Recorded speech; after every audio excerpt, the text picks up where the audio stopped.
એટલે ખુલાસો કરશે અંદર એનું પરદ્રવ્યનો આશ્રય છોડી સ્વદ્રવ્યની અંતર્મુખથી જે સમ્યક દર્શનની પ્રતીતિ થવી એ દર્શન બરાબર. આત્માને આશ્રય અંદર જ્ઞાન થવું તે જ્ઞાન અને એમાં લીનતા થવી તે ચારિત્ર. બરાબર. એ વર્તમાન મોક્ષ માર્ગની દિશા એને સાર કેમ લાગુ પાડ્યો એમાંથી કથન છે કે વ્યવહારનો એનો પર્યાસ છે. હવે એ નિયમ જે છે એ મોક્ષનો માર્ગરૂપ નિયમ એટલે પર્યાય એટલે અવસ્થા એનું કારણ કોણ છે?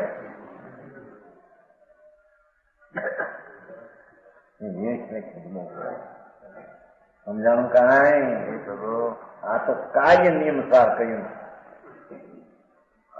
પણ એનું કારણ નિયમ કોણ? એને નિયમ સાર નહીં પણ